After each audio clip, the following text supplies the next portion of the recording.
नमस्कार मित्रांनो, सावळ्याची जणू सावली या मालिकेच्या आजच्या भागात आपल्याला असं बघायला मिळणार आहे की आज फायनली सारंग आणि सावली यांचं लग्न होताना दिसत आहे. जगन्नाथने आपला प्लॅन सक्सेसफुल करून दाखवलाच तर आता सावलीचा नवरा अमर याला सुद्धा जगन्नाथने तिथून जायला सांगितलेलं असतं आणि अस्मीला सुद्धा त्याने किडनॅप केलेलं असतं आणि त्यामुळे त्यांच्या घरच्यांसमोर प्रश्न असतो, हे सगळं काय चालू आहे? आणि जगन्नाथने स्वतः सांगितलेलं असतं की हे सगळं तोच करत आहे. चंद्रकांत मेहेंदळने त्याला जाब विचारलेला असतो आणि तेव्हा तो म्हणत असतो की हो, मीच केलंय हे सगळं.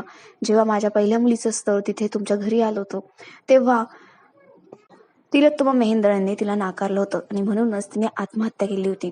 आणि माझ्या मुलीला न्याय मिळवून देण्यासाठीच मी हे सगळं काही करत आहे. तिथे मंडपात माझी दुसरी मुलगी आता उभी आहे आणि माझ्या पहिल्या मुलीला तुम्हाला न्याय मिळवून द्यायचा असेल तर सारंगसोबत तिचं लग्न लावून द्या. मला भीक नकोय, दया नकोय, मला फक्त प्रायश्चित्त हवंय आणि ते कराच.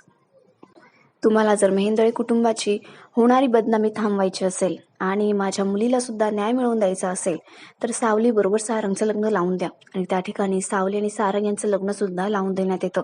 दोघं जण स्टेजवरती असतात, गुरुजी मंत्र बोलत असतात आणि ते दोघं जण 7 फेरी सुद्धा घेत असतात.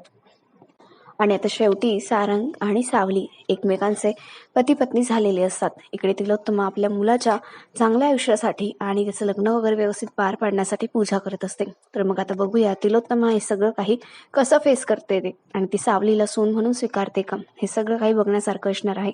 अशाच इंटरेस्टिंग अपडेट्ससाठी आमच्याशी कनेक्टेड राहा. आमच्या चॅनलला नक्की सबस्क्राईब करा. धन्यवाद.